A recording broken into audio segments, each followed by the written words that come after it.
ತುಂಬಾ ಉಪಯುಕ್ತವಾದಂತಹ ದೃಶ್ಯಗಳನ್ನು records that may be words visual or anything ನಾನು ತೋರಿಸೋದಕ್ಕೆ ರೆಡಿ ಇದ್ದೇನೆ. ಪ್ರೊಟೆಕ್ಷನ್ ಆಫ್ ವಿಟ್ನೆಸ್ ಅದರ ಜವಾಬ್ದಾರಿ ತಗೋಬೇಕು. ಖಂಡಿತ ನೀವು ನಾಳೆ ಅಂದ್ರೆ ನಾಳೆ ಬರ್ತೀನಿ. ಧರ್ಮಸ್ಥಳ ಅನ್ನುವಂತಹ ಪವಿತ್ರ ಕ್ಷೇತ್ರದಲ್ಲಿ ನಡೆದಂತಹ ಭೀಕರತೆಯನ್ನ ನೈಜತೆಯನ್ನ ತೋರಿಸ್ತೀನಿ.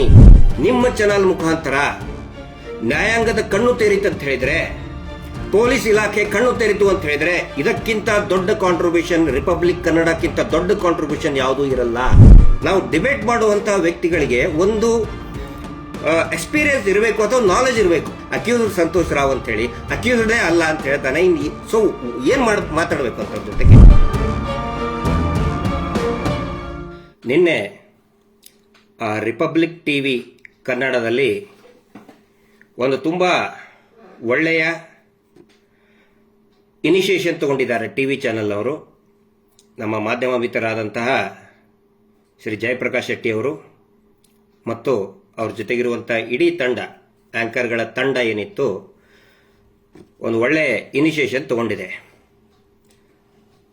ಆನಂತರ ಸೌಜನ್ಯ ಪ್ರಕರಣದಲ್ಲಿ ಆಲ್ಮೋಸ್ಟ್ ಒಂದು ವರ್ಷ ಆದ ನಂತರ ಒಂದು ಸ್ಯಾಟಲೈಟ್ ಟಿವಿ ಚಾನೆಲ್ ಸೌಜನ್ಯ ಪ್ರಕರಣದ ಬಗ್ಗೆ ಮಾತನಾಡೋದಕ್ಕೆ ಪ್ರಾರಂಭ ಮಾಡಿದೆ.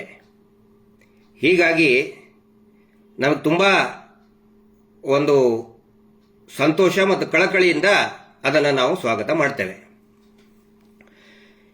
ಅದರಲ್ಲಿ ಕೊನೆಗೆ ಅವರು ಒಂದು ಮಾತು ಹೇಳ್ತಾರೆ. ಇಡೀ ಪೂರ್ತಿ ಎಂಟೈರ್ ಡಿಸ್ಕಷನ್ ಒಂದೊಂದು ಮಾತಿಗೂ ಕೂಡ ಹಿಂದೂ ದೇವಸ್ಥಾನದ ಮೇಲೆ ದಾಳಿ ಏಕೆ, ಅಪಪ್ರಚಾರ ಏಕೆ ಅಂತ ನಿರಂತರವಾಗಿ ಬರ್ತಾ ಇತ್ತು. 4 ಪ್ರಶ್ನೆಗಳನ್ನು ಅವರು ಕೇಳಿದ್ದಾರೆ. 4ರಲ್ಲಿನೂ ಕೂಡ ಅದೇ ಇದೆ. ನಮಗೂ ಕೂಡ ಸರ್ ಅದೇ ಇದೆ, ಅದೇ ಪ್ರಶ್ನೆನೇ ನಾವು ಕೇಳ್ತಾ ಇದ್ದೀವಿ. ಮಹೇಶ್ ಶೆಟ್ಟಿ ತಿಮ್ಮರೋಡಿ ಅವರು ಮತ್ತು ಅದಕ್ಕಿಂತ ಬಿಫೋರ್ ಯಾರ್ಯಾರು ಹೋರಾಟ ಮಾಡಿದ್ರು, ಇಷ್ಟು ಧರ್ಮಕ್ಷೇತ್ರದಲ್ಲಿ ಮಲಿನ ಯಾಕೆ ಆಗ್ತಾ ಇದೆ ಅಂತ ಹೇಳಿ ಹೋರಾಟಗಾರರ ಪ್ರಶ್ನೆನೂ ಕೂಡ ಅದೇ.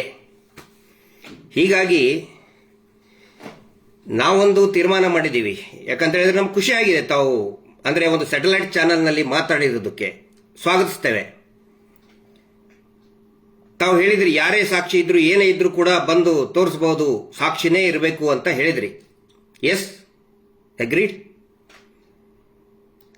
ಒಂದು ನೇರವಾಗಿ ವಿಷಯಕ್ಕೆ ಬಂದ್ಬಿಡ್ತೀನಿ. ನಾನು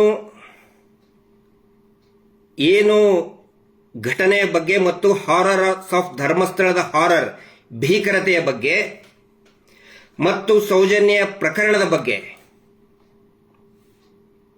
ತುಂಬಾ ಉಪಯುಕ್ತವಾದಂತಹ ದೃಶ್ಯಗಳನ್ನು records that may be words visual or anything ನಾನು ತೋರಿಸೋದಕ್ಕೆ ರೆಡಿ ಇದ್ದೇನೆ. ಕಂಡೀಷನ್ಸ್ ಇದೆ 1-2-3. ಏನು ಅಂತ ಹೇಳಿದ್ರೆ, ನಾನು ಅಲ್ಲಿ ಬಂದಾಗ ನಾನು ಕೊಡಬೇಕಾದ್ರೆ ನಾನು ಲೈವ್ ಅಲ್ಲಿನೇ ಕೊಡ್ತೀನಿ. ತಾವು ಲೈವ್ ಅಲ್ಲಿನೇ ನಮ್ಮನ್ನ ಮಾತಾಡಿಸಬೇಕು. ಲೈವ್ ಅಲ್ಲಿನೇ. ನಾನು ಜಾಸ್ತಿ ಮಾತಾಡೋದು ಇರುವುದಿಲ್ಲ. ಯಾಕಂದ್ರೆ ಕೊಡ್ತಕ್ಕಂತಹ ಏನಂತ ಹೇಳಿದ್ರೆ ರೆಕಾರ್ಡ್ಸ್ ಆ ಥರ ಇದೆ. ನಾವು ಮಾತಾಡೋದು ಇರುವುದಿಲ್ಲ ಅದರಲ್ಲಿ. ಒಂದನೇದ್ದು, ನೀವು ಲೈವ್ ಇರಬೇಕು. ಮತ್ತೆ ನಾನು ಕೂಡ ನಿಮ್ಮ ಚಾನಲ್ ಎಂಟ್ರಿ ಆದಾಗಿಂದ ಎಕ್ಸಿಟ್ ಆಗುವವರೆಗೆ ನನ್ನ ಫೇಸ್ಬುಕ್ ಲೈವ್ ಇರ್ತದೆ. ನಾನು ಲೈವ್ ಇದ್ದಾಗಲೇ ನಾನು ಹ್ಯಾಂಡ್ ಓವರ್ ಮಾಡ್ತೀನಿ. ಎರಡನೇದಾಗಿ, ನಾನು ಹ್ಯಾಂಡ್ ಓವರ್ ಮಾಡಿದ ತಕ್ಷಣನೇ ವಿದಿನ್ 2 minutes ವಿದೌಟ್ ಎಡಿಟಿಂಗ್, ಏನು ಒಂದೇ ಒಂದು ಶಬ್ದ ಎಡಿಟ್ ಆಗಬಾರ್ದು ಅದರಲ್ಲಿ. ಆಸ್ ಇಟ್ ಈಸ್ ತಮ್ಮದು ಸ್ಕ್ರೀನ್ ಇದೆಯಲ್ಲ, ದೊಡ್ಡದು ಸ್ಕ್ರೀನ್ ಇದೆಯಲ್ಲ, ಆ ಸ್ಕ್ರೀನ್ ಅಲ್ಲಿ, ಯಾಕಂದ್ರೆ ನಾನು ಕೇಳಿದೆ ಟೆಕ್ನಿಕಲ್, ನನ್ ತಾಂತ್ರಿಕವಾಗಿ ನನಗಷ್ಟು ಗೊತ್ತಿಲ್ಲ. ತಮ್ಮ ಮೊಬೈಲಿಗೆ ಹೋದ್ಮೇಲೆ ಅದು ನಿಮ್ಮ ಒಂದು ಟೆಕ್ನಿಕಲ್ ಟೀಮ್ ಇರ್ತದೆ. ಆ ಟೆಕ್ನಿಕಲ್ ಟೀಮ್ ಇಂದ ಸ್ಕ್ರೀನಿಗೆ ಎಷ್ಟೊತ್ತಾಗುತ್ತೆ, ಮ್ಯಾಕ್ಸಿಮಮ್ 2 minutes ಅಂತ ಹೇಳಿದ್ರೆ ಮೇ ಬಿ 5 minutes ಅಂತ ತಗೊಳ್ಳಿ. ಮತ್ತೆ ಅದೆಲ್ಲವೂ ಕೂಡ ಈ ಕಮರ್ಷಿಯಲ್ ಬ್ರೇಕ್ ಇದ್ದ ಟೈಮ್ ಆಗಿ ಇರಬಾರ್ದು. ಬಂದ ತಕ್ಷಣನೇ ಲೈವ್ ಅಲ್ಲೇ ಹ್ಯಾಂಡ್ ಓವರ್ ಮಾಡ್ತೀನಿ ನಾನು. ಲೈವ್ ಅಲ್ಲೇ ನೀವು ತೋರಿಸ್ಬೇಕು, ಅದನ್ನ ತೋರಿಸಲೇಬೇಕು ವಿದೌಟ್ ಎಡಿಟಿಂಗ್. ಒಂದನೇದ್ದು ಲೈವ್, ನೀವು ಕೂಡ ಲೈವ್ ಇರಬೇಕು. ಅದರಲ್ಲಿ ನನ್ನ ಫೇಸ್ಬುಕ್ ಕೂಡ ಒಂದು ವೇಳೆ ಇದು ಬ್ಲಾಕ್ ಆಗದೆ ಹೋದರೆ ರಿಪೋರ್ಟ್ ಆಗಿ ಬಹಳ ಹರಸಾಹಸ ಪಡ್ತಾ ಇದ್ದಾರೆ. ರಿಪೋರ್ಟ್ ಮಾಡಿ ಮುಂಚೆ ಒಂದಿತ್ತು ನಂದು ಗಿರೀಶ್ ಮಟ್ಟಣ್ಣ ಅವರಿತ್ತು, ಅದನ್ನ ಬ್ಲಾಕ್ ಮಾಡಿಸಿದ್ರು ಸುಮಾರು ಜನರ ಕಡೆ ಅಂತ ಹೇಳಿ ಪೇಡ್ ಒಂದಿಷ್ಟು ಇದನ್ನಿದ್ದಾರೆ ಮಾಡಿ ಬ್ಲಾಕ್ ಮಾಡಿಸಿದ್ರು. ಒಂದು 10,000 ಫಾಲೋವರ್ಸ್ ಇದ್ರು ಒಂದು ತಿಂಗಳಲ್ಲಿ. ಈಗ 20,000 ಫಾಲೋವರ್ಸ್ ಇದ್ದಾರೆ ಇನ್ನೊಂದು ಅಕೌಂಟ್ ಅಲ್ಲಿ. ಅದನ್ನು ಕೂಡ ಬ್ಲಾಕ್ ಮಾಡ್ಸಕ್ ನೋಡ್ತಾ ಇದ್ದಾರೆ. ಅಕಸ್ಮಾತ್ ಬ್ಲಾಕ್ ಆಗಲಿಲ್ಲ ಅಂದ್ರೆ ಇದೇ ನಂಬರಿನ ಫೇಸ್ಬುಕ್ ನಲ್ಲಿ ಲೈವ್ ಇರ್ತೀನಿ. ಬ್ಲಾಕ್ ಆದ್ರೆ ಇನ್ನೊಬ್ರು ಬರ್ತಾರೆ, ನನ್ನ ಜೊತೆಗೆ ಇನ್ನೊಬ್ರು ಬರ್ತಾರೆ, ಅವರ ಲೈವ್ ಅಲ್ಲಿ ಇರ್ತಾರೆ. ಆ ಲೈವ್ ಅಲ್ಲಿ ನಾವು ಏನು ಮಟೀರಿಯಲ್ ಕೊಡ್ತೀನಲ್ಲ ಅದನ್ನ as it is without editing ಪೂರ್ತಿಯಾಗಿ ನೀವು ತೋರಿಸಬೇಕು. ಆಗುತ್ತಾ? ನಾನು ಕೇಳ್ತಾ ಇದ್ದೀನಿ ನಿಮಗೆ. ಮೂರನೇದ್ದು ಪ್ರೊಟೆಕ್ಷನ್ ಆಫ್, ಈಗ ಏನು ವಿಟ್ನೆಸ್ ನಾನು ತೋರಿಸ್ತೀನಲ್ಲ ಅವ್ರಿಗೊಂದು ಪ್ರೊಟೆಕ್ಷನ್ ಅಂತ ಬೇಕಲ್ಲ. ಈಸಿಯಾಗಿ ಹೇಳಿಬಿಡ್ಬೋದು. ಪೊಲಿಟಿಕಲ್ ಅಲಿಗೇಷನ್ ಮಾಡೋದು ತುಂಬಾ ಸುಲಭ, ಅಥವಾ ಇನ್ಯಾವುದಾದ್ರೂ ಇಶ್ಯೂ ಬಗ್ಗೆ ಅಲಿಗೇಷನ್ ಮಾಡೋದು ತುಂಬಾ ಸುಲಭ. ಆಯ್ತು, ಸಾಕ್ಷಿ ಇದ್ರೆ ತಗೊಂಡು ಬನ್ನಿ ಅಂತ ಹೇಳ್ತಿದ್ರಲ್ಲ, it is a most sensitive criminal ಕೇಸಿಗೆ, ಬ್ರೂಟಲ್ ರೇಪ್ ಅಂಡ್ ಕೇಸಿಗೆ ಸಂಬಂಧಪಟ್ಟಂತದ್ದು. ಹಿಂದೆ ನಡೆದಂತದ್ದು ಯಾಕೆ ಪ್ರಕರಣ ಇದು ಸರಿಯಾದ ದಿಕ್ಕಿನಲ್ಲಿ ಸಾಗಲಿಲ್ಲ ಅಂತ ಹೇಳಿದ್ರೆ ನಿರಂತರವಾಗಿ ಸಾಕ್ಷಿಗಳನ್ನ ಕೊಲ್ತಾನೆ ಬಂದ್ರು. ಹಿಂಗಾಗಿ ಅದು ರಿಪೀಟ್ ಆಗೋದು ಬೇಡ ಅಂತ ಹೇಳಿ ಪ್ರೊಟೆಕ್ಷನ್ ಆಫ್ ವಿಟ್ನೆಸ್ ಅದರ ಜವಾಬ್ದಾರಿ ತಗೋಬೇಕು. ಖಂಡಿತ ನೀವು ನಾಳೆ ಅಂದ್ರೆ ನಾಳೆ ಬರ್ತೀನಿ, ಐ ಆಮ್ ರೆಡಿ, ಓಡಿ ಹೋಗ್ತಾ ಇಲ್ಲ ನಾವು. ದಯವಿಟ್ಟು ನಮಗೊಂದು ಅವಕಾಶ ಕೊಡಿ. ಆನಂತರ ನೀವು ಕೇಳಬಹುದು, ಏನ್ ತೋರಿಸ್ತೀರಿ ನೀವು, ಏನ್ ತೋರಿಸ್ತೀರಿ? ನಾನು ಈಗ ಹೇಳಲ್ಲ. ಆ ನಂತರ ನಾನು ನಿಮಗೆ ಎನ್ಶೋರ್ ಮಾಡ್ತಾ ಇದ್ದೇನೆ, ನಾನು ನಿಮಗೆ ಪ್ರಾಮಿಸ್ ಮಾಡ್ತಾ ಇದ್ದೇನೆ, ಎಲ್ಲರ ಮುಂದೆ ಲೈವ್ ಅಲ್ಲೇ ಪ್ರಾಮಿಸ್ ಮಾಡ್ತಾ ಇದ್ದೇನೆ, ಅದು ಯಾವೂ ಕೂಡ AI ಟೆಕ್ನಾಲಜಿ ಯೂಸ್ ಮಾಡಿದಂಥದ್ದಲ್ಲ. ಈಗ ಅಂದ್ರೆ ಅವರೊಂದೇನೋ ತೋರಿಸ್ಬಿಟ್ರು, ನಾವೊಂದು ವಿಡಿಯೋ ಮಾಡಬೇಕು, ನಾವೊಂದು ವಿಡಿಯೋ ಮಾಡಿದ್ವಿ, ಅದನ್ನ ನೀವು ತೋರಿಸ್ರಿ, ಖಂಡಿತ ಅಲ್ಲ. ಆ ನಂತರ ನಾನು ಡಿಬೇಟಿಗೆ ಬರುವುದಿಲ್ಲ. Not a debate. ನೋಡಿ, ನನ್ನ ನಂಬಿ, ಪ್ಲೀಸ್ ನಮ್ಮನ್ನ ನಂಬಿ ಅಂತ ಹೇಳೋದಕ್ಕೆ ನಾನು ಬರ್ತಾ ಇಲ್ಲ. ನೈಜ ಘಟನೆಯ ದಾಖಲೆಯನ್ನ ಧರ್ಮಸ್ಥಳ ಅನ್ನುವಂತಹ ಪವಿತ್ರ ಕ್ಷೇತ್ರದಲ್ಲಿ ನಡೆದಂತಹ ಭೀಕರತೆಯನ್ನ, ನೈಜತೆಯನ್ನ ತೋರಿಸ್ತೀನಿ, ನನ್ನ ಜೊತೆಗೆ ತಗೊಂಡು ಬರ್ತೀನಿ. It's my promise. ಅದನ್ನು ನೋಡಿದ ಮೇಲೆ ನಾನು ಇದನ್ನ ಜನಗಳು ಖುಷಿಯಾಗಬೇಕು ಅಂತ ನಾನು ಹೇಳ್ತಾ ಇಲ್ಲ, ನನ್ನನ್ನು ಮೆಚ್ಚಬೇಕು, ವಾ ಅನ್ಬೇಕು ಅಂತ ಹೇಳ್ತಾ ಇಲ್ಲ. ಅದನ್ನು ನೋಡಿದ ಮೇಲೆ let the government decide, let the police department decide, let the judiciary decide. ನಾನು ಅವ್ರ ಗಮನಕ್ಕೆ ತರೋದಕ್ಕೆ ಈ ಒಂದು ಪ್ರಯತ್ನ ಮಾಡ್ತಾ ಇದ್ದೀನಿ. ಮತ್ತು ಅದಕ್ಕೆ ನೀವು ಒಳ್ಳೆ ಒಂದು ಅವಕಾಶವನ್ನು ಕೊಟ್ಟಿದ್ದೀರಿ, ಅದಕ್ಕೆ ನಾನು ನಿಮ್ಗೆ ಥ್ಯಾಂಕ್ಸ್ ಹೇಳ್ತಾ ಇದ್ದೀನಿ. ರಿಪಬ್ಲಿಕ್ ಕನ್ನಡ ಟಿವಿಗೆ ಯಾರು ಈ ತರ ಒಂದು ಅವಕಾಶವನ್ನು ನಮಗೆ ಕೊಟ್ಟಿದ್ದಿಲ್ಲ ಸರ್, ನೀವು ಕೊಟ್ಟಿದ್ದೀರಿ. ಸೊ ಅರ್ನಬ್ ಅವ್ರ ಬಗ್ಗೆನೂ ಕೂಡ ನನಗೆ ತುಂಬಾ ಗೌರವ ಇದೆ. ನಿರ್ಭಯ ಪ್ರಕರಣದಲ್ಲಿ ಎಷ್ಟು ಚೆನ್ನಾಗಿ ಅವರು ಡಿಬೇಟ್ ಮಾಡ್ತಾ ಇದ್ರಂದ್ರೆ ಎಚ್ಚರಿಸ್ಬಿಟ್ರು ಅವರು, ಇಡೀ ಸರ್ಕಾರವನ್ನ ಎಚ್ಚರಿದ್ದು ಅರ್ನಬ್ ಗೋಸ್ವಾಮಿ. ಸೊ ಅವ್ರ ಬಗ್ಗೆ ಬಹಳ ರೆಸ್ಪೆಕ್ಟ್ ಇದೆ. ಮತ್ತೆ ನಿನ್ನೆನೂ ಕೂಡ ನೀವು ಮಾತಾಡಿದ್ದು ನಮಗೆ ಹೇಳಿದಿರಲ್ಲ, ಇದ್ರೆ ತಗೊಂಡು ಬನ್ನಿ ಅಂತ ಹೇಳಿ, ನಾನು ರೆಡಿ ಇದ್ದೀನಿ. ಈ 3 ಕಂಡೀಷನ್. ನಿಮ್ಮ ಕಂಡೀಷನ್ ಕೂಡ ನಾನು ಓಕೆ. ನೀವು ಹೇಳಿದ್ರಿ ಏನೋ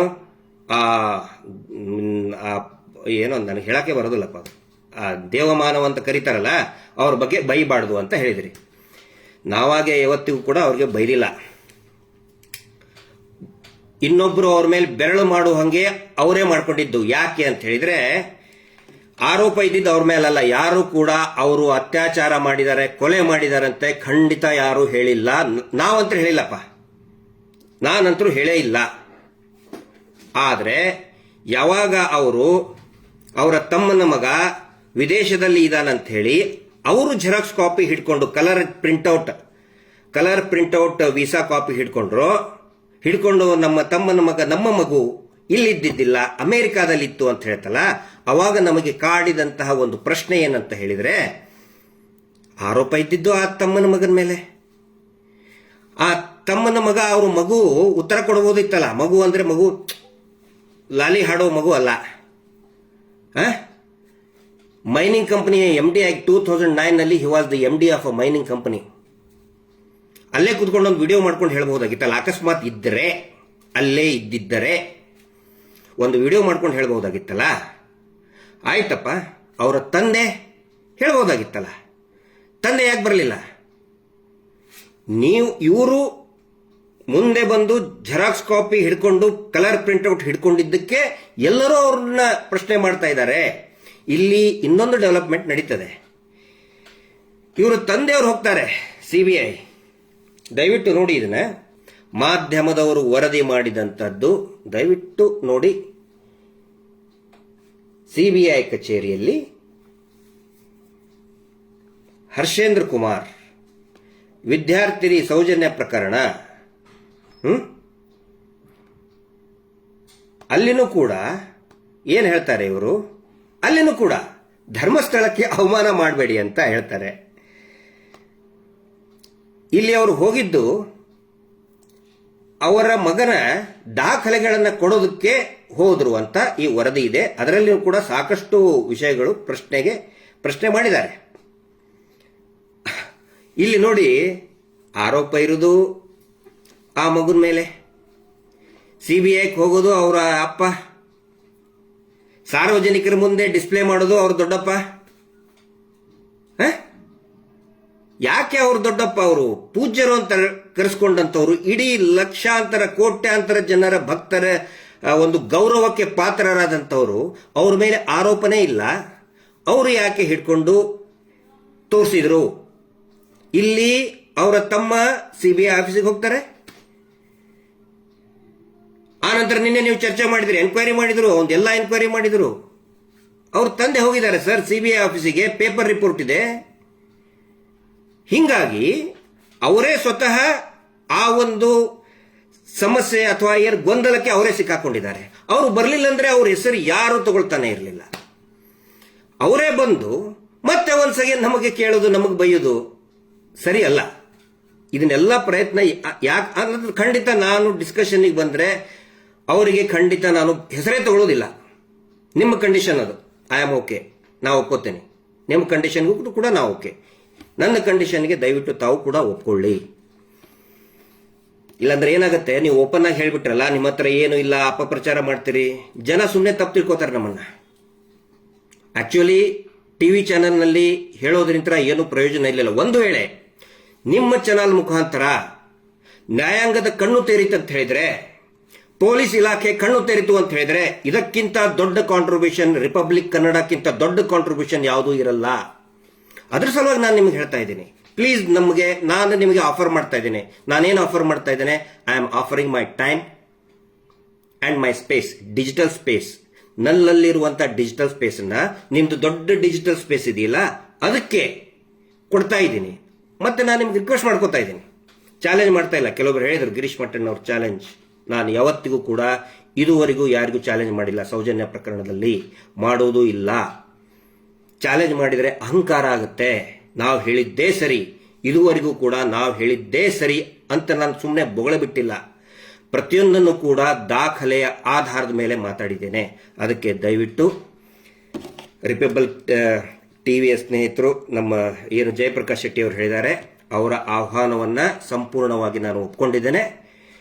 ಮತ್ತೆ ರಿಯಲ್ ಸ್ಟಫ್ ತಗೊಂಡು, ಒಂದು ವೇಳೆ ಅದೇನಾದ್ರು ರಿಯಲ್ ಸ್ಟಫ್ ಇರಲಿಲ್ಲ ಅಂತ ಹೇಳಿದ್ರೆ ಹಿಗ್ಗಾಮಗ್ಗ ಹೋಗಿರಿ. ನನ್ನಲ್ಲೇ ನಿಮ್ಮ ಸ್ಟುಡಿಯೋದಲ್ಲೇ ನಿಮ್ಮ ಮುಂದೆ ಕುಂದಿಸ್ತಿದ್ದೀನಿ. ಕುತ್ಕೊಂಡವನ್ನ ಎಬ್ಸಕ್ ಹೇಳಿ, ನನಗೆ ಹೇಳಕ್ ಹೇಳಿ, ಎತ್ಕೊಳ್ರಿ ಅಂತ ಹೇಳಿ ಎದ್ದು ನಿಲ್ಲಿಸಿ ನನಗೆ ಹಿಗ್ಗಾಮುಗ್ಗ ಹೋಗಿರಿ ಜಯಪ್ರಕಾಶ್ ಶೆಟ್ಟಿ ಅವರೇ, ಮತ್ತು ನಿಮ್ಮ ಎಲ್ಲಾ ಆಂಕರ್ಗಳು ಸೇರಿ ಹಿಗ್ಗಾಮುಗ್ಗ ಹೋಗಿರಿ. ಒಂದು ವೇಳೆ ಅದು ನೈಜ ಚಿತ್ರಣ, ಭೀಕರತೆಯ ನೈಜ ಚಿತ್ರಣ ತೋರಿಸದೆ ಹೋಗಿದ್ರೆ, ಆರ್ಟಿಫಿಷಿಯಲ್ ರಿಮೇಕ್ ಆಗಿದ್ರೆ, ಎಐ ಟೆಕ್ನಾಲಜಿ ಯೂಸ್ ಮಾಡಿದ್ರೆ ಎಬ್ಬಿಸ್ ನಿಂದ್ರಿಸಿ ಹೋಗಿರಿ ನನಗೆ. ಅಷ್ಟು ವೆರಿ ಟ್ರೂ ನೈಜ ಚಿತ್ರಣವನ್ನು ನಿಮ್ಮ ಮುಂದೆ ಹಿಡಿತಾ ಇದ್ದೀನಿ. ಓಕೆನಾ? ಎಸ್ ಅಂತ ಹೇಳಿ ವೇಟ್ ಮಾಡ್ತಾ ಇದ್ದೀನಿ. ಆನಂತರ ಅನೇಕ ಜನ ಬೈತಾ ಇದ್ದಾರೆ, ಹೇ ಹಂಗ್ ಮಾಡಿದ್ರು. ದಯವಿಟ್ಟು ಯಾರು ಕೂಡ ಟಿವಿ ಚಾನಲ್ಗೆ ಬೈಬೇಡಿ. ನನ್ನ ಅಭಿಪ್ರಾಯ ಇದು. ಜರ್ನಲಿಸ್ಟು ತುಂಬಾ ಚೆನ್ನಾಗಿ ನಿನ್ನೆ ನನಗೆ ಎಷ್ಟು ಖುಷಿ ಆಯಿತು ಅಂತ ಹೇಳಿದ್ರೆ, ನೋಡಿ, ಸೌಜನ್ಯ ಫೋಟೋ ತೋರಿಸಿದ್ದೆ ನಮಗೊಂದು ಅಭಿಮಾನ. ಹೌದು, ಆ ಮಗಳದು ಯಾರು ಸ್ಯಾಟಲೈಟ್ ಟಿವಿ ಚಾನಲ್ ಅಲ್ಲಿ ನ್ಯಾಯ ಸಿಗಲೇಬೇಕು ಅಂತ ತೋರಿಸಲಿಲ್ಲ, ರಿಪಬ್ಲಿಕ್ ಟಿವಿ ತೋರಿಸಿದ್ದಾರೆ. ಯೂಟ್ಯೂಬ್ ನಲ್ಲಿ ಸುಮಾರು ಬಂದಿದೆ. ಥ್ಯಾಂಕ್ಸ್. ಅಂದ್ರೆ ಈ ಹೋರಾಟ ನಿಂತಿದ್ದೆ ಯೂಟ್ಯೂಬ್ ಚಾನಲ್ಗಳಿಂದಾನೆ, ಪೇಜ್ಗಳು ಇಂಟರ್ನೆಟ್ ಪೇಜಸ್ ಏನೇನಿರ್ತದಲ್ಲ, ಇನ್ಸ್ಟಾ, ಫೇಸ್ಬುಕ್, ಅವ್ರ ಈ ತರ. But for the first time ಒಂದು ಟಿವಿ ಚಾನಲ್, ಒಂದು ಸ್ಯಾಟಲೈಟ್ ಚಾನಲ್ ಗಟ್ಟಿಯಾಗಿ ನಾವು ನ್ಯಾಯ ಕೊಡ್ತೀವಿ ಅಂತ ಹೇಳಿದಾರಲ್ಲ, ಅದ್ರ ಸಲುವಾಗಿ ಹೇಳ್ತಾ ಇದ್ದೇನೆ, ದಯವಿಟ್ಟು take care of the protection of the witness. ಎಲ್ಲರದ್ದು ನಾನು ಹೇಳ್ತಾ ಇಲ್ಲ. ಆಮೇಲೆ ನಾನು ನಿಮ್ಮ ಹತ್ರ ಬಂದ ಇಡೀ ಪ್ರಕರಣದ್ದೆಲ್ಲ ಹೇಳ್ತಾ ಇಲ್ಲ, ಓನ್ಲಿ ಒಂದು ಸಣ್ಣ ತುಣುಕು ಹೇಳ್ತಾ ಇದ್ದೇನೆ. ಓನ್ಲಿ ಒಂದು small portion, very small portion of the horror at the place called Dharmasthala original ತೋರಿಸ್ತಾ ಇದ್ದೀನಿ. ಸೊ ಸೌಜನ್ಯ ಪ್ರಕರಣಕ್ಕೂ ಕೂಡ ಸಂಬಂಧಪಟ್ಟಂತೆ ಒಂದು ವೇಳೆ ನಾನು ಯಾಕೆ ಪ್ರೊಟೆಕ್ಷನ್ ಅದ್ದು ಕೂಡ ನೀವು ಜವಾಬ್ದಾರಿ ತಗೊಳ್ಳಿ ಅಂತ ಹೇಳ್ತಾ ಇದ್ದೀನಿ ಅಂತ ಹೇಳಿದ್ರೆ, ನಾಳೆ ಹೇಳಿದ ತಕ್ಷಣನೇ ಅವನು ಇರ್ತಾನೋ ಇಲ್ಲೋ ಗೊತ್ತಿಲ್ಲ. ಸೊ ಅದ್ರ ಬಗ್ಗೆ ತಾವು ತಮ್ಮ ಲೀಗಲ್ ಟೀಮ್ ಬೇಕರ ಜೊತೆಗೆ ಚರ್ಚೆ ಮಾಡಿ, ನಮ್ಮ ಲಾಯರ್ ಜೊತೆಗೂ ಕೂಡ ನಾನು ಚರ್ಚೆ ಮಾಡ್ತೀನಿ. ಎಸ್ ಅಂತ ಹೇಳಿದ್ರೆ ವಿಲ್ ಗೋ ಅಹೆಡ್. ಅದರಿಂದ ಆದರೂ ಕೂಡ ಈ ರಾಜ್ಯದ ನ್ಯಾಯಾಂಗ ವ್ಯವಸ್ಥೆ ಕಣ್ಣು ತೆರೆಯಲಿ ಅನ್ನೋದು. ಆನಂತರ ಇನ್ನೂ ಸಾಕಷ್ಟು ಇದನ್ನಾಯ್ತು. ನೀವು ಮಾತಾಡಿದ್ರ ಬಗ್ಗೆ ಇಷ್ಟೇ ಮಾತಾಡ್ತೇನೆ, ಇನ್ನೊಬ್ಬರು ಹೇಳಿದ್ರ ಬಗ್ಗೆ ನಮ್ಗೆ ಯಾವುದೇ ಇದನ್ನಿಲ್ಲ, ಕನ್ಸರ್ನ್ ಇಲ್ಲ. ಇವತ್ತು ನಾನು ಮಾತಾಡಿದೆ, ಆ ವ್ಯಕ್ತಿಗೆ ಕ್ರಿಮಿನಲ್ ಪ್ರೊಸೀಜರ್ ಸಿಸ್ಟಮ್ ಅಂತ ಏನು ಕೂಡ ಗಂಧ ಗಾಳಿ ಗೊತ್ತಿಲ್ಲ. ಬರೀ ಆ ಒಂದಿಷ್ಟು ಕಮೆಂಟ್ ಹಾಕೋರು, ಪೇಡ್ ಕಮೆಂಟ್ ಹಾಕೋರು ವಾ ಅನ್ನೋದ್ರ ಸಲುವಾಗಿ ಮಾತಾಡಿದ್ರೆ ಅಲ್ಲ, ವಾದ ಮಾಡೋದ್ರ ಸಲುವಾಗಿ ನಾವು ಮಾತಾಡಬಾರ್ದು, ನ್ಯಾಯದ ಸಲುವಾಗಿ ಮಾತಾಡಬೇಕು. ಒಂದು ಕ್ರಿಮಿನಲ್ ಜಸ್ಟಿಸ್ ಸಿಸ್ಟಮ್ ಯಾವ ರೀತಿ ಪ್ರೊಸೆಸ್ ನಡೀತದೆ, ಒಂದು ಸಿ ರಿಪೋರ್ಟ್ ಅಂದ್ರೆ ಏನು, ಅಕ್ಯೂಸ್ಡ್ ಅಂದ್ರೆ ಏನು, ಸ್ವತಃ ಅಕ್ಯೂಸ್ಡ್ ಅಂತ ಪ್ರಾಸಿಕ್ಯೂಷನ್ ಬರೀತಾರೆ. ಕ್ರೈಮ್ ನಂಬರ್ 234/12 ಅಲ್ಲಿ ಆನೆ ಮಾವುತನ ಪ್ರಕರಣ 234/12, ಸೌಜನ್ಯ ಪ್ರಕರಣ 250/12, ಬೆಳ್ತಂಗಡಿ ಪೊಲೀಸ್ ಸ್ಟೇಷನ್. ಈ ವ್ಯಕ್ತಿ ಹೇಳ್ತಾನೆ, ನಾನು ಪದೇ ಪದೇ ಕರಿತಾನೆ ಇರ್ತಾನೆ, ಡಿಬೇಟಿಗೆ ಬನ್ನಿ. ಇವತ್ತಾವ್ ಕರೆದು ಅವನೇ ಓಡ್ ಹೋಗ್ತಾ ಇದ್ದಾನೆ, ಎಷ್ಟೊತ್ತಿಗೆ ಮುಗಿಸ್ತಾ ಇದ್ದೀರಿ ಇದನ್ನ ಅಂತ ಹೇಳಿ. ಅಂದ್ರೆ ನಾನು ಏನ್ ಹೇಳ್ತಾ ಇದ್ದೀನಿ, ಐ ರೆಸ್ಪೆಕ್ಟ್ ಡಿಬೇಟ್. ಆದ್ರೆ ನಾವು ಡಿಬೇಟ್ ಮಾಡುವಂತಹ ವ್ಯಕ್ತಿಗಳಿಗೆ ಒಂದು ಎಕ್ಸ್ಪೀರಿಯನ್ಸ್ ಇರಬೇಕು ಅಥವಾ ನಾಲೆಜ್ ಇರಬೇಕು. ಸ್ವತಃ ಪ್ರಾಸಿಕ್ಯೂಷನ್ ಬರೆದಿದ್ದಾರೆ ಅಂಡರ್ ಸೆಕ್ಷನ್ 2 ಅಂದ್ರೆ ಕ್ರೈಮ್ ನಂಬರ್ 234/12 ನಲ್ಲಿ ಸ್ವತಃ ಪ್ರಾಸಿಕ್ಯೂಟರ್ ಬರೆದು ಕೊಡ್ತಾರೆ, ಅಕ್ಯೂಸ್ಡ್ ಸಂತೋಷ್ ರಾವ್ ಅಂತ ಹೇಳಿ, ಅಕ್ಯೂಸ್ಡೇ ಅಲ್ಲ ಅಂತ ಹೇಳ್ತಾನೆ. ಸೊ ಏನ್ ಮಾತಾಡಬೇಕು ಅಂತ ಅವ್ರ ಜೊತೆಗೆ, ಅದಕ್ಕೆ ಒಂದು ಹೆಲ್ದಿ ಡಿಸ್ಕಷನ್ ಆಗಲಿ. ಮತ್ತೆ ನಿನ್ನೆ ತಾವು ಹೇಳಿದ್ರಿ ಸಂತೋಷ್ ರಾವ್ ಒಂದು ಕನ್ಫೆಷನ್ ಸ್ಟೇಟ್ಮೆಂಟ್ ಇಟ್ಟು ಯಾಕೆ ಚರ್ಚೆ ಮಾಡ್ತಾ ಇಲ್ಲ ಅಂತ ಒಬ್ಬ ಮೇಡಮ್ ಅವರು ಕೇಳಿದ್ರು. ನೋಡಿ ಮೇಡಮ್, ಕನ್ಫೆಷನ್ ಸ್ಟೇಟ್ಮೆಂಟ್ ಬಗ್ಗೆ ಸಿಕ್ಕಾಪಟ್ಟೆ ಮಾತಾಡಿದ್, ನನಗಿಂತ ಜಾಸ್ತಿ ಯಾರೋ ನಮ್ಮ ಮೋಹಿತರು ಬಹಳಷ್ಟು ಚೆನ್ನಾಗಿ ಮಾತಾಡಿದ್ದಾರೆ ಹಿಂದೆ. ನೀವು ಈಗ ಎಚ್ಚರಾಗಿದ್ದೀರಿ, so that is not our problem. ಹಿಂದೆ ಪ್ರತಿಯೊಂದು ಸಭೆಯಲ್ಲಿ ಕೂಡ ಈ ಸಂತೋಷ್ ರಾವ್ನ ಪಾತ್ರದ ಬಗ್ಗೆ, ಕನ್ಫೆಷನ್ ಸ್ಟೇಟ್ಮೆಂಟ್ ಬಗ್ಗೆ ಬೇರೆ ಬೇರೆ ಯೂಟ್ಯೂಬ್ ನಲ್ಲಿ ನಿರಂತರವಾಗಿ ನಮ್ಮ ಯಾರು ಮೋಹಿತರು ಮಾತಾಡಿದ್ದಾರೆ. ನಾನು ಕೂಡ ಹೇಳಿದ್ದೇನೆ, ಆ ಕನ್ಫೆಷನ್ ಸ್ಟೇಟ್ಮೆಂಟ್ ನೋಡಿ, ಅದೇನು ಕನ್ಫೆಷನ್ ಕೊಡಬೇಕಾದ್ರೆ he was in the custody ಒಳಗಿದ್ದಾಗ ಬರೀ ಸೈನ್ ಮಾಡಿಸ್ಕೊಂಡಿದ್ದಾರೆ. ಬ್ರೈನ್ ಮ್ಯಾಪಿಂಗ್ ಯಾಕೆ ಮಾಡಿಸ್ಕೊಳ್ಳಿಲ್ಲ ಅಂತ ಹೇಳಿ ದೊಡ್ಡ ಎಲ್ಲರೂ ಅದೊಂದು ಸುದ್ದಿ ಹಬ್ಬಿಸ್ತಾ ಇದ್ದಾರೆ. ದಯವಿಟ್ಟು ಮೋಹಿತ್ ಅವ್ರನ್ನ ನೀವು ಕರೆಸಬೇಕಾಗಿತ್ತು, ಅಲ್ಲಿ ಕೂಡಿಸಬೇಕಾಗಿತ್ತು ಆಕ್ಚುಲಿ ಮೋಹಿತ್ ಅವ್ರನ್ನ, because he was the advocate of Santosh Rao. ಅವ್ರನ್ನ ನೀವು ಕ್ವಶನ್ ಮಾಡಬೇಕಾಗಿತ್ತು. ವಿಟ್ನೆಸ್ ಗಳನ್ನ ಕ್ರಾಸ್ ಎಕ್ಸಾಮಿನೇಷನ್ ಮಾಡಿದಂತವ್ರು ಮೋಹಿತ್ ಕುಮಾರ್, ಅವ್ರನ್ನ ಕುಂದಿರಿಸಿ ಮಾತಾಡಬೇಕಾಗಿತ್ತು, ಗೊತ್ತಾಗ್ತಾ ಇತ್ತು. ಬ್ರೈನ್ ಮ್ಯಾಪಿಂಗ್ ಬಗ್ಗೆ ಬಹುಶಃ he is the very right person. ಅಂದ್ರೆ ಸಂತೋಷ್ ರಾವ್ ಯಾಕೆ ಸಹಿ ಮಾಡಲಿಲ್ಲ ಅಂತ ಅಂದ್ರೆ ಯಾಕೆ ಮಾಡಿಸ್ಕೊಳಕ್ ಒಪ್ಪಲಿಲ್ಲ ಅಂತ ಹೇಳ್ತಾರಲ್ಲ, ಅವರ ಪ್ರಕಾರ ಆ ಸಿಗ್ನೇಚರ್ ಸಂತೋಷ್ ರಾವ್ದೇ ಅಲ್ಲ. ನೀವು ತೋರಿಸ್ತಾ ಇದ್ರಲ್ಲ ಪದೇ ಪದೇ ಪದೇ ನೋಡಿ, ಇವನು ಯಾಕೆ ಬೇಡ ಅಂತ ಹೇಳಿದ ಅಂತ ಹೇಳಿ, ಸಂತೋಷ್ ರಾವ್ದೇ ಅಲ್ಲ. ಕಸ್ಟಡಿ ಒಳಗಿದ್ದಾಗ, ಆ ಟೈಮ್ ನಲ್ಲಿ ಸಂತೋಷ್ ರಾವ್ ಕಸ್ಟಡಿ ಒಳಗಿರ್ತಾನೆ. ಕಸ್ಟಡಿ ಒಳಗಿದ್ದಾಗ ಬ್ರೈನ್ ಮ್ಯಾಪಿಂಗ್ ಬಗ್ಗೆ ಏನಾದರೂ ಪರ್ಮಿಷನ್ ತಗೋಬೇಕಂದ್ರೆ first they have to invite their advocate ಕರೆದಿಲ್ಲ. ಮೋಹಿತರು ಹೇಳೋ ಪ್ರಕಾರ, ಅವರ ವಕೀಲರು ಅಡ್ವೊಕೇಟ್ ಹೇಳೋ ಪ್ರಕಾರ ಅದು ಸಂತೋಷನ ಸಿಗ್ನೇಚರೇ ಅಲ್ಲ. ಅದನ್ನ ಚರ್ಚೆ ಆಗಬೇಕು ಅಂತ ಹೇಳಿದ್ರೆ ಕನ್ಸರ್ನ್ ಅಡ್ವೊಕೇಟ್ ಯಾರಿದ್ದಾರೆ ಅವ್ರನ್ನ ಕುದುರಿಸ್ಕೊಂಡು ಮಾತಾಡಬೇಕಾಗಿತ್ತು. ಇದ್ರೆ ಇನ್ನೂ it would have been a very healthy. ನೀವು ಅವ್ರನ್ನ ಯಾಕೆ ಕರೆದ್ರಿ, ಇವ್ರನ್ನ ಯಾಕೆ ಕರೆದಿ, ದಟ್ಸ್ ನಾಟ್ ಮೈ ರೈಟ್. ನೀವು ಯಾರನ್ನಾದ್ರೂ ಕರೀರಿ, ಆದ್ರೆ ಪ್ರಾಪರ್ ಪರ್ಸನ್ ಅನ್ನ ಕರೆಸಿ ಮಾತಾಡಬೇಕಾಗಿತ್ತು. ಇನ್ನು ಸುಮಾರು ವಿಷಯ ಇದೆ ಅದ್ರ ಬಗ್ಗೆ ಹೇಳೋದಕ್ಕೆ, ಯಾಕಂದ್ರೆ ನಿನ್ನೆ ಬಗ್ಗೆ ಅದನ್ನು ಕೂಡ ಬೇಕಾದ್ರೆ ನಾ ಬಂದಾಗ ಮಾತಾಡ್ತೀನಿ, ವಿಶ್ಲೇಷಣೆ ಮಾಡ್ತೀನಿ. ಬಟ್ ಮೇನ್ ಇರೋದು ನಾನು ಚರ್ಚೆ, ಹರಟೆ, ಡಿಬೇಟ್ ಅದಕ್ಕೆ ಬೇಡ. ನಾನು ಬರೋದು ಒನ್ಸ್ ಅಗೇನ್ ಐ ರಿಪೀಟ್, ನಾನು ತಗೊಂಡು ಬಂದಂತಹ ಮಟೀರಿಯಲ್ ಏನಿದೆ, ದ ಒರಿಜಿನಲ್ ಸ್ಟಫ್ ಏನಿದೆ, ಅದನ್ನ ನಾನು ಲೈವ್ ಅಲ್ಲೇ ಕೊಡ್ತೀನಿ. ಲೈವ್ ಅಲ್ಲೇ ಪೂರ್ತಿ ರಿಸೀವ್ ಮಾಡ್ಕೋಬೇಕು. ಅಟ್ ದ ಸೇಮ್ ಟೈಮ್ ನಾನು ಕೂಡ ನನ್ನ ಫೇಸ್ಬುಕ್ ಅಲ್ಲಿ ಲೈವ್ ಅಲ್ಲಿ ಇರ್ತೀನಿ. ಮತ್ತೆ ಒಂದೇ ಒಂದು ಶಬ್ದವು ಕೂಡ ಎಡಿಟ್ ಆಗೋ ಹಂಗಿಲ್ಲ. ಕೊಟ್ಟ ತಕ್ಷಣನೇ ಸ್ಕ್ರೀನ್ನಲ್ಲಿ ಬರಬೇಕು. No editing. Protection of the witness. ಇಷ್ಟಾದರೆ ಖಂಡಿತ ಬರ್ತೀನಿ. ಹೆಂಗಿದೆ offer? It's a request, not a challenge. ಹ್ಞೂ ಅಂತೀರಾ? ಹ್ಞೂ ಅಂತೀರಾ? ವೇಟ್ ಮಾಡ್ತಾ ಇದ್ದೀನಿ. Justice for Soujanya.